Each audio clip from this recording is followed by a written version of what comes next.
Assalamualaikum warahmatullahi wabarakatuh. Perkenalkan, nama saya Dwi Kurniasih, mahasiswa Pasca Sarjana Universitas Pendidikan Indonesia, Prodi Pendidikan Dasar.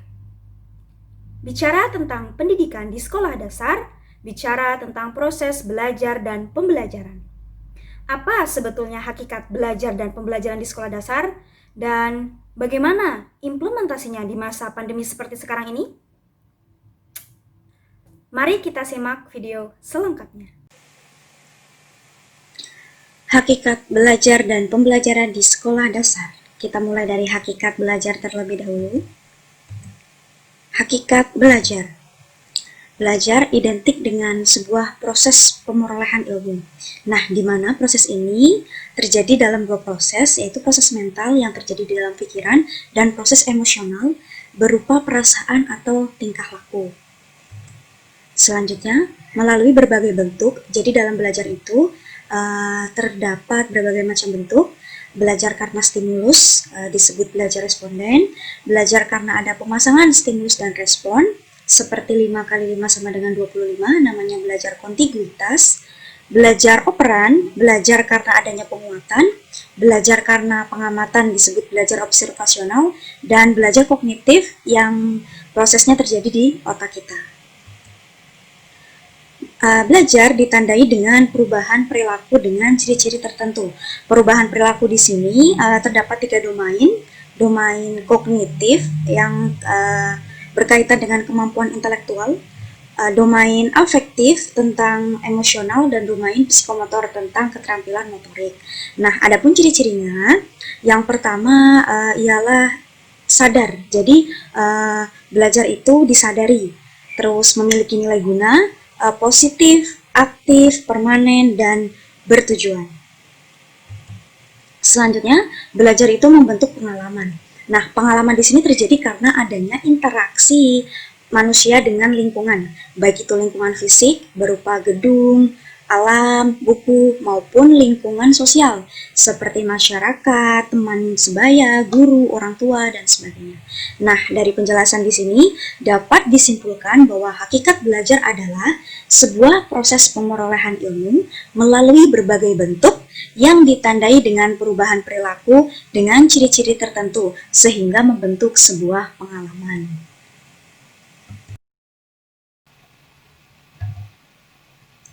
Hakikat pembelajaran. Pembelajaran erat kaitannya dengan proses belajar mengajar, di mana dalam proses ini ada peserta didik dan pendidik. Nah, prosesnya itu meliputi persiapan, penyampaian, latihan, dan penampilan hasil untuk memastikan pembelajaran berhasil.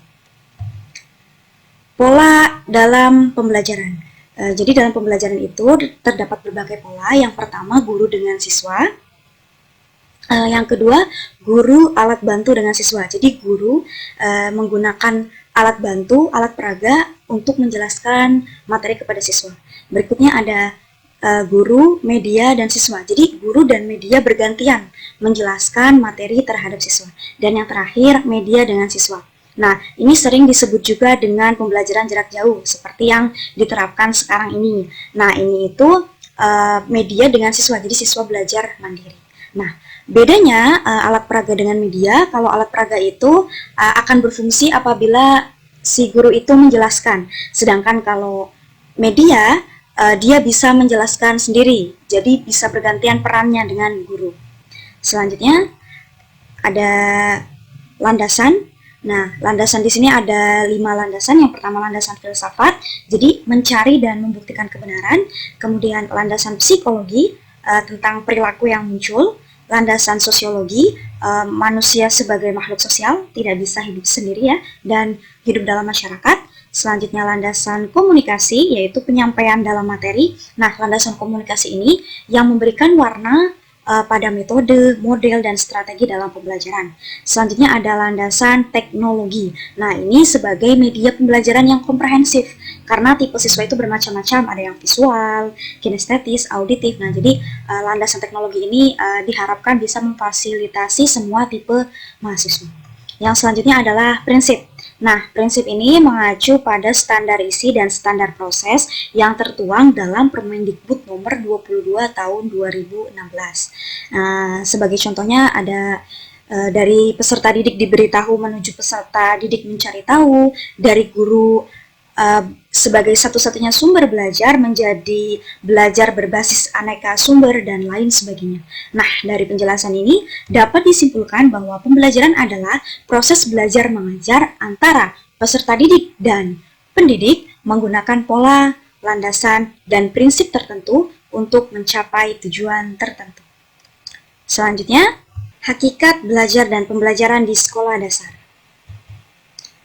Fungsi dan tujuan sekolah dasar tertuang dalam PPRI nomor 17 tahun 2010 tentang pengelolaan dan penyelenggaraan pendidikan bab 3 bagian kedua pendidikan dasar paragraf 1 fungsi dan tujuan pasal 67.1. Nah, setelah dirangkum, jadi fungsi dari SD itu sebetulnya memberikan dasar-dasar menjadi manusia berpancasila dan mempersiapkan diri untuk memasuki jenjang berikutnya. Nah, adapun tujuannya yaitu membangun landasan bagi berkembangnya potensi peserta didik agar menjadi manusia berpancasila. Nah, seperti apa manusia berpancasila? Ya, manusia yang bertakwa, berakhlak mulia, kritis, kreatif, inovatif, percaya diri, demokratis, bertanggung jawab, dan lain sebagainya. Selanjutnya ada komponen. Nah, dalam belajar dan pembelajaran itu ada komponennya. Yang pertama tujuan. Nah, tujuannya itu kan untuk bekal ke jenjang berikutnya. Nah, sasarannya yang ingin dicapai dari proses pembelajaran itu seperti apa? Nah, selanjutnya ada bahan ajar. Bahan ajar ini bisa berupa bahan ajar cetak, seperti modul, bahan ajar audio, seperti kaset, radio, audio visual, seperti video, atau interaktif. Bisa menggabungkan media satu atau menggabungkan dua buah media. Nah, selanjutnya ada metode.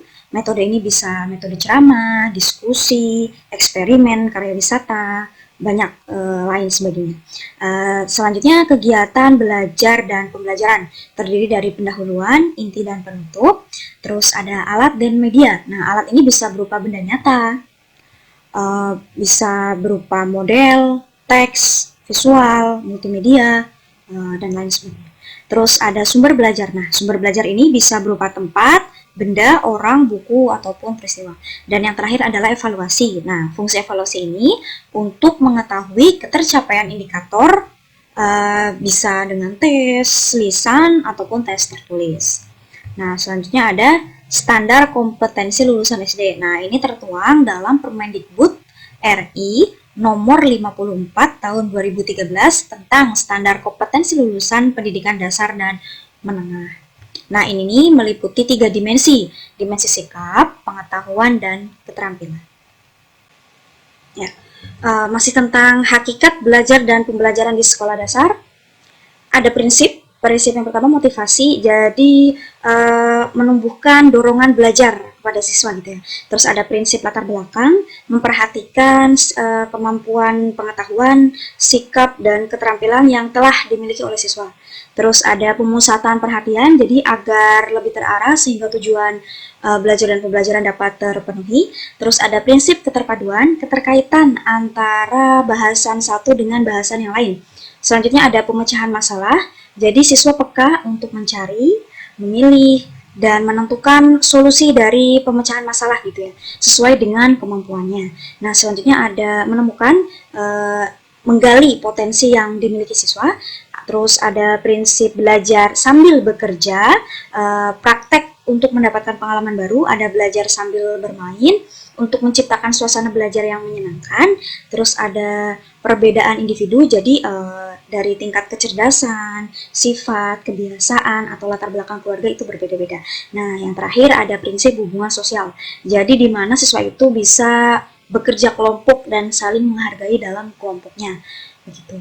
Nah, selanjutnya ada pengawasan. Nah, pengawasan ini dilakukan oleh kepala sekolah dan pengawas. Nah, melalui kegiatan apa? Melalui kegiatan pemantauan, supervisi, evaluasi, pelaporan, serta tindak lanjut secara berkala dan berkelanjutan.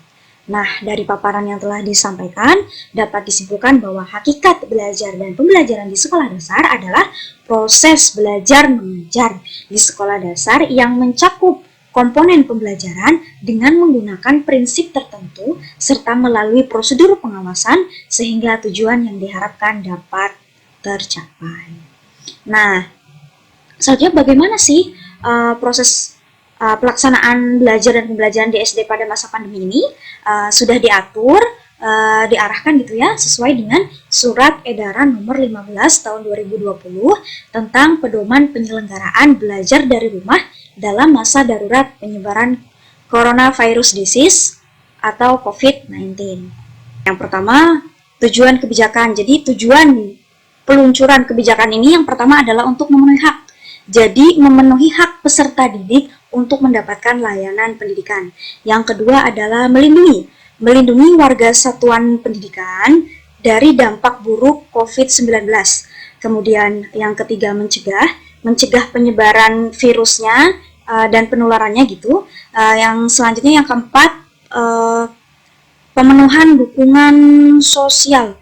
Jadi memastikan pemenuhan dukungan psikososial bagi pendidik, peserta didik, dan orang tua wali. Selanjutnya adalah prinsip. Nah, prinsip untuk pelaksanaan belajar dan pembelajaran pada masa pandemi tertuang pada Surat Edaran Menteri Pendidikan dan Kebudayaan Nomor 4 Tahun 2020 tentang pelaksanaan kebijakan pendidikan dalam masa darurat penyebaran coronavirus disease atau COVID-19. Nah, prinsipnya itu apa aja? Yang pertama adalah keselamatan dan kesehatan. Terus memberikan pengalaman belajar yang bermakna tanpa tuntutan ketercapaian kurikulum gitu. Difokuskan pada pendidikan kecakapan hidup khususnya dalam